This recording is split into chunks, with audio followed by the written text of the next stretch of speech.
Boa noite a todos, sejam todos muito bem-vindos aqui à nossa casa, e é com muita alegria que eu estou aqui mais uma vez, tentando passar um pouquinho daquilo que nós aprendemos, e com essa noite com um sentimento de gratidão, porque faz 28 anos que eu estou nessa casa, e hoje eu estou tendo a oportunidade de parabenizá-la, né?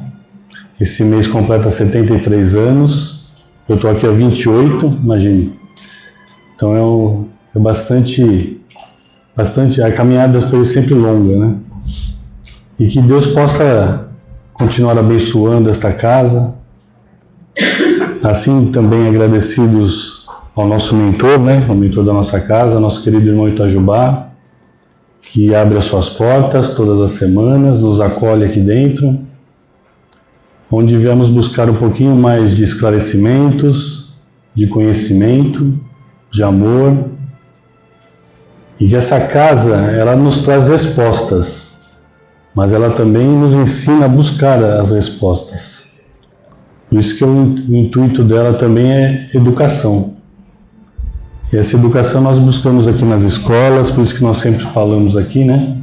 Para que todos possam vir participar das aulas, os adultos na quarta-feira, as crianças e os jovens no sábado. Não sei quem esteve aqui ontem assistindo a palestra da Heloísa Pires, ela enfatizou bem isso, a importância de trazer o jovem e a criança naquela primeira fase dela de enquanto espírito reencarnante, né? Que ele possa ter um conhecimento. Então aquela história de a gente deixar a criança escolher depois que ela crescer, a gente está enganado. A gente precisa trazer na evangelização espírita, que é aquilo que nós acreditamos e aquilo que nos traz essas respostas, né, esses conhecimentos. Eu lembro que no começo eu assistia muita palestra, né, aquela ânsia de conhecimento, né, e o único que eu conhecia na época era Divaldo Franco. Acho que todo mundo aqui também conhece Divaldo Franco, já ouviu falar pelo menos. Ele era o mais conhecido, mas as palestras dele sempre foram meio assim, ele é um orador espírita, né, são maravilhosas, mas para quem não tem muito conhecimento ela fica meio...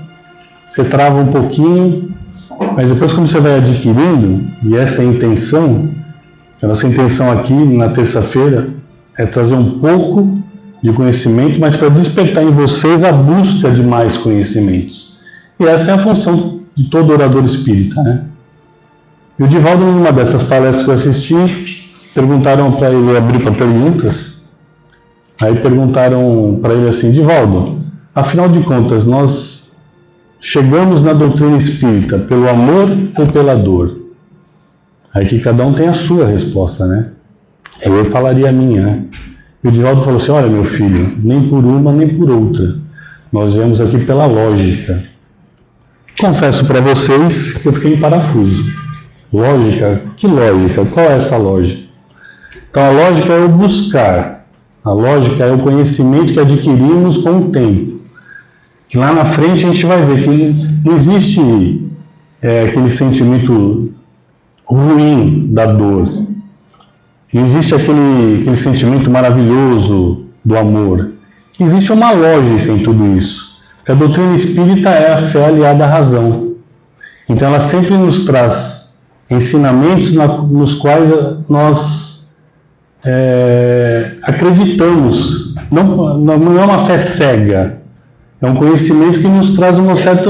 Você fala, poxa vida, tem sentido isso que está falando, né? E todos esses conhecimentos que nós adquirimos aqui, através do Evangelho, com o tempo a gente vai percebendo que existe uma lógica por trás de tudo isso. Existe uma razão, existe um porquê. Eu gosto de falar que nós mudamos com o tempo esse porquê para quê. O porquê é mais vitimismo. O para quê é adquirir consciência. Então nós falamos, para que estamos passando por essa situação? Então tudo isso nós adquirimos graças à casa espírita, para nós esta casa em especial, porque é aqui que nós nos encontramos hoje. Eu, como falei, já me encontro aqui há algum tempo, tem gente com muito mais tempo, tem gente que está começando hoje, cada um na sua caminhada, cada um no seu tempo. Então nunca é tarde para começar. Nós estudamos aqui sempre o Evangelho segundo o Espiritismo, que não é um outro Evangelho. O Espiritismo não escreveu um outro Evangelho. Nós sabemos que o Evangelho que o Espiritismo comenta e que Kardec traz para a gente, que ele faz a interpretação, é o Evangelho de Jesus. Então Jesus é o nosso modelo e guia. Então é ele que nos dá o norte através da sua moral, né? Através dos seus ensinamentos e dos seus conhecimentos que ele reencarnou para trazer para a gente esses conhecimentos. E Kardec, por ser um pedagogo, ele elabora um livro, que é esse Evangelho segundo o Espiritismo, que ele coloca 4 alicerces que são as bases, a sustentação, né, da doutrina espírita. São os 4 primeiros capítulos. Que o primeiro a gente terminou semana passada, né, Não Vim Destruir a Lei, que vem falar das 3 revelações, na qual Jesus é uma delas, é a segunda revelação, o Espiritismo a terceira. Já estudamos. Nós vamos entrar hoje, Meu Reino Não É Deste Mundo, que vai estudar a vida futura, nesta aula e na próxima. O terceiro capítulo, Há Muitas Moradas na Casa de Meu Pai, que vai falar dos diferentes estados de erraticidade, ou seja, há vários mundos onde a gente reencarna de acordo com a nossa capacidade de interpretação, conforme a nossa capacidade evolutiva. E ninguém pode ver o reino de Deus se não nascer de novo, e fala da reencarnação. Então esses 4 primeiros capítulos é o nosso sustentáculo, são os nossos pilares, nos quais os outros capítulos se apoiam, né, para que possa dar uma sustentação nos ensinamentos de Jesus. Essas interpretações que o Kardec, através de uma pleia de espíritos, né, comandado pelo Espírito da Verdade, trouxe para a gente. Então, dito isso, vamos entrar no nosso capítulo hoje, que é o capítulo 2, Meu Reino Não É Deste Mundo. A gente vai estudar o item do 1 ao 4 e depois o item 8. Quem de nós aqui nunca questionou de onde vim, para onde vou, quem sou eu? Né? Quem nunca filosofou e tentou, de onde eu vim, para onde vou? E às vezes a gente não achava respostas. Aqui a gente consegue achar essas respostas? Confesso que eu encontrei as minhas respostas para essas indagações. Principalmente nesse capítulo que vai falar da vida futura. Sem ela ficaria meio esquisito muitas das situações que nós passamos no dia a dia. Eu vou ler o texto evangélico que está no Evangelho de João, lembrando vocês que o evangelista João, ele é diferenciado. Sabemos que são 4 evangelhos, né? Mateus, Marcos, Lucas e João. 3 são sinóticos, são os 3 primeiros, que são iguais, e o de João, que é o diferenciado, que é o evangelho considerado do amor, né? Por que é considerado do amor? João foi aquele que ficou com Jesus em todas essas situações. Ele era o seguidor mais jovem, ele estava na crucificação, tanto é que na crucificação Jesus fala: Filho, eis aí sua mãe, que era Maria, mãe de Jesus, e fala para Maria: eis aí seu filho. Então, a partir daquele momento, João tem a responsabilidade de tomar conta de Maria. Aí eles pegam e vão para Éfeso, e lá eles moram até, enfim, aí depois João é preso e tudo, e é o único de todos os discípulos que ele morre de morte natural. Ele morre com quase 100 anos de idade. Então, quando ele escreve o evangelho dele, supostamente ele escreve, eu tenho um escriba ali que escreve para ele, enfim, ele já tem conhecimento dos outros 3. Aí ele verifica o que está faltando, o que faltou dizer. E trazendo notícias de quem? Nada melhor do que a mãe daquele que foi o nosso mestre, né, de Jesus, que foi Maria. Foi ela que passou praticamente todas as informações, além das vivenciadas por ele. Então, nesse capítulo aqui, ele vai citar aquela parte onde existe um diálogo entre Jesus e Pilatos, antes dele ser condenado. Sabemos que nesse momento desse diálogo, naquele momento, naquele local, só tem Jesus e Pilatos. Como é que João sabia do que foi dito, que não foi dito, que Jesus falou aquilo ou não falou aquilo? Pela inspiração, pela mediunidade. Porque quando ele é preso na ilha de Patmos, ele é aprisionado, onde até os guardas ali gostavam de João, né? Porque João era uma figura fantástica, né? Já velhinho, com 90 e poucos anos, Aí ele recebeu por inspiração, mediunidade, todas essas informações aonde ele escreveu não só esse livro, esse evangelho, como outras cartas, inclusive o Apocalipse, para quem já ouviu falar naquela sequência que tem o Antigo Testamento, o Velho Testamento, o Novo Testamento, e o último livro é o Apocalipse, escrito por João. E são todas revelações feitas a ele pela inspiração, ou seja, pela mediunidade. Então vou ler aqui para vocês. Tornou, pois, a entrar Pilatos no pretório, e chamou a Jesus e disse-lhe: Tu és o rei dos judeus? Respondeu-lhe Jesus: O meu reino não é deste mundo. Se o meu reino fosse deste mundo, certo que os meus ministros haviam de pelejar para que eu não fosse entregue aos judeus. Mas por agora, o meu reino não é daqui. Disse-lhe então Pilatos: Logo, tu és rei? Respondeu Jesus: Tu o dizes que eu sou o rei. Eu não nasci nem vim a este mundo senão para dar testemunho da verdade. Todo aquele que é da verdade ouve a minha voz. Então aqui ele começou a mostrar ensinamentos que ficavam entre linhas para a época, porque o povo não estava preparado para escutar todas as informações. Tanto é que ele fala em outros trechos, ele mandaria o Consolador prometido, que para nós é a nossa doutrina espírita, né? Então ele já deixava nas entrelinhas uma vida futura. Aí o Kardec vai comentar para a gente o seguinte: por estas palavras, Jesus se refere claramente à vida futura, que ele apresenta em todas as circunstâncias, como o fim a que se destina a humanidade, e como devendo ser o objeto das principais preocupações do homem sobre a Terra. Quando a gente fala de vida futura, quer dizer, existe o presente, atual, e teve a passada. Então essas várias encarnações, ou reencarnações, começam a dar mais sentido e muda o nosso horizonte, que é uma informação importante. Porque antigamente eles não acreditavam em vida futura. Então o que acontecia? Eu tenho que viver essa vida de qualquer forma, de qualquer jeito. Então a pessoa ali, em qualquer situação, ia até o extremo às vezes, porque sabia que não existia nenhuma outra situação. Agora, com essa informação, muda muito a nossa responsabilidade. Para que nessa vida, que a gente pensa, é legal saber da vida passada? Não, eu não acho legal saber, opinião pessoal, não acho legal. Agora, a gente pode ter uma ideia do que a gente foi no passado, pelo que nós estamos passando hoje. E a gente pode ter uma ideia do futuro, de acordo com o que nós fizermos hoje. Então, tudo depende de nós. Não existe passe de mágicas. O que existe é uma coisa chamada responsabilidade em cima daquela encarnação que nós estamos vivendo. É nessa encarnação que nós temos que virar o jogo. Se estamos passando por situações difíceis, a gente tem que ligar o sinal de alerta. Não somos vítimas. Deus existe. Deus é Pai.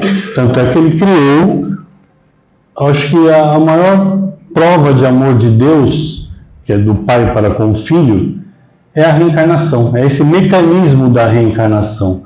Porque ela nos dá o quê? Oportunidades. Como o Hélio falou no começo, vamos agradecer a oportunidade da vida. Eu sempre falo também, vamos agradecer essa oportunidade, porque nós estamos tendo uma oportunidade que muitos espíritos gostariam de ter. E nós estamos aqui hoje vivenciando essa oportunidade. Então é a hora, é o local que nós estamos, a situação que nós estamos passando, que é aquela que nós necessitamos para que possamos evoluir espiritualmente. Para que na próxima vida, na próxima encarnação, a gente possa vir, quem sabe um pouquinho com menos problemas, né?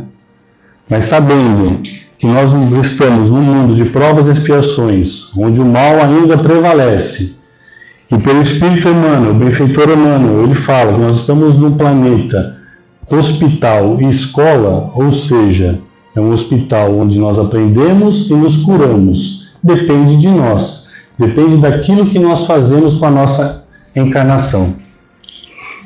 Continuando aqui. Todas as máximas se referem a esse grande princípio. Qual o grande princípio? Essas vidas sucessivas, né, que é a vida futura. Sem a vida futura, com efeito, a maior parte dos seus preceitos de moral não teria nenhuma razão de ser. Foi o que eu acabei de falar. Se a gente não tem uma perspectiva de ter uma outra oportunidade, às vezes é como diz na gíria, a gente chuta o pau da barraca, né? Então vamos atentar para isso. Vamos vivenciar aquele momento e agradecer aquele momento. Isso chama-se resignação, resiliência, tolerância, paciência, com todas aquelas situações que cada um agora no seu íntimo pode estar pensando. Poxa, eu estou passando por aquela situação, então assim, nossa, por quê? Eu sou uma vítima, Deus não existe, Deus não me ama, Deus não me quer. Não. Deus te ama e Ele quer muito você, por isso Ele está te dando aquela oportunidade. E por isso que Ele vai te dar uma nova oportunidade se você precisar. E nós aqui, estando nesse planeta, nós temos a certeza que pelo menos isso a gente vai ter uma próxima oportunidade. E ainda nós estamos ainda caminhando. Nós fomos criados por Deus simples e ignorantes.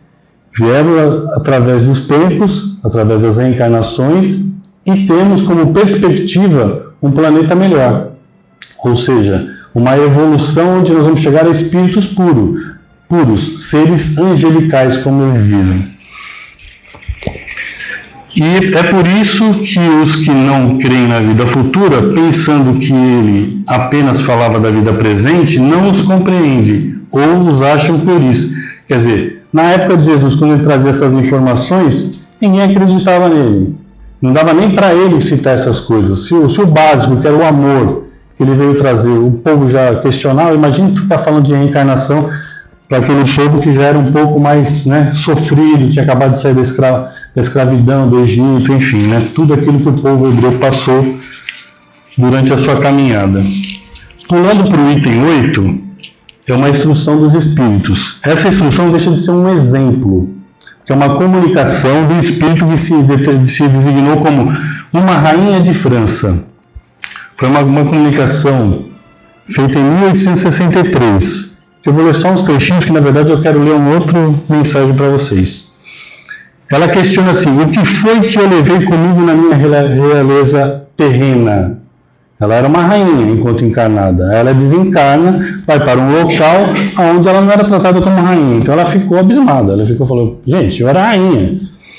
Ela falou: nada, absolutamente nada. Ou seja, tudo que é material fica. Tudo que é moral segue. Então, todo aprendizado, não importa a época, a idade, tudo que é aprendizado segue, é bagagem espiritual. Agora, o material, ele fica. Rainha, eu fui entre os homens, e rainha pensei chegar no reino dos céus. Mas que desilusão e que humilhação, quando, ao invés de ser ali recebida como soberana, tive de ver acima de mim, mas muito acima, homens que eu considerava pequeninos e desprezava, por não terem veias de sangue nobre. Quer dizer, ela encontrou com serviçais que eram muito mais evoluídos do que ela. Então ela falou: mas ele não tem sangue nobre, como ele é mais evoluído? Como ele tem mais... Porque não importa o cargo aqui terreno, o que importa é o que você fez ao próximo. É aquela ajuda ao próximo, é a caridade. É o que o Kardec sempre falou: fora da caridade não há salvação. Não é fora da igreja não há salvação, é fora da caridade. Para preparar um lugar nesse reino, são necessárias a abnegação, a humildade, a caridade e a benevolência para com todos. Ou seja, é ajuda, é sempre ajudar o seu próximo. O seu próximo é aquele que está mais próximo naquele momento, necessitando. O que eu posso fazer para ajudar? Sempre está questionando isso. Isso traz uma ajuda muito grande para a gente. O tempo é curto e eu vou falar para vocês aqui uma mensagem do Emmanuel, do benfeitor Emmanuel, que eu sempre gosto de trazer. Essa mensagem bate muito o coração assim da gente. E eu falei assim, por mais que passe um pouquinho do tempo, peço perdão a todo mundo aqui, mas eu vou ler para vocês. Da última vez eu li a prece do Divaldo, Era compridona, essa aqui é mais curtinha. O título chama No Reino do Coração. Deixa eu molhar a boca.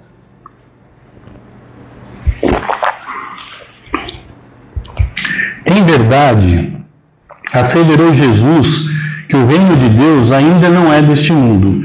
No entanto, várias vezes afirmou que esse reino permanece dentro de nós. Muitos aguardam a vinda espetacular do céu à terra, ignorando que a construção do céu há de começar em nós, se nos propormos alcançar a vida perfeita. Não esqueças o reino do coração, se desejas trabalhar pelo reino do Cristo. Não podes sustar a perturbação que ruge em derredor de teus passos. Entretanto, é possível apaziguar a própria alma e encontrar dentro dela um abrigo de serenidade e esperança. Não podes paralisar o verbo que fere e que bate, mas é fácil guardar o próprio espírito em silêncio para somente movimentá-lo na bondade que ajuda, compreende e perdoa. Não podes, sem dúvida, inventar, de repente, hospitais e escolas, lares e templos, em que a coletividade enferma e sofredora encontre, de imediato, remédio e ensinamento, aconchego e fé viva. Contudo, ainda hoje, isso é para nós agora, é possível socorrer o parente desavorado, amparar a criança infeliz, consolar o velhinho anônimo, auxiliar ao ignorante com uma frase amiga ou encorajar o irmão doente. Não podes, de improviso, impedir a carreira do mal. No entanto, é justo te consagres ao bem, como ponto de apoio ao amor puro que se derrama da esfera divina, em benefício da humanidade em crescimento para a luz. Para isso, porém, é preciso ter hoje e amanhã boa vontade. Lembremos-nos de que o valor de nossa existência está em função, olha só que legal, lembremos-nos que o valor de nossa existência está em função do valor que a nossa vida represente para as vidas que nos rodeiam. Olha a importância nossa perante o núcleo que nosso lar, nosso trabalho, ou enfim, qualquer lugar que a gente participa. Vou ler de novo. Lembremos-nos de que o valor de nossa existência está em função do valor que a nossa vida represente para as vidas que nos rodeiam. Ainda mesmo que todas as circunstâncias te hostilizem, ajuda sempre. A eterna sabedoria, a seu tempo, se manifestará, abençoando-te o sacrifício. Realmente, não podes aguardar o reino de Deus na terra de agora, mas desde agora podes iluminar o reino de Deus que está em ti. Avalia as bênçãos que te marcam os dias e as vitórias íntimas que te entesourastes no campo das próprias experiências, e nunca te acomodes com o desespero. Eu já citei algumas vezes. A doutrina espírita, ela não vai tirar a sua dor. Se veio aqui achando que ela vai tirar a sua dor, ela não vai tirar, mas ela vai tirar o seu desespero. Ela vai fazer com que você tenha equilíbrio emocional e espiritual para enfrentar a situação de dor. Então, não existe passe de mágicas, não existe milagre. Existe boa vontade, existe esforço próprio, responsabilidade e saber que a nossa vida é importante para aqueles que nos rodeiam, independente de quem seja. Então, com tudo isso, eu quero agradecer a todos, uma boa noite e que Jesus nos abençoe sempre.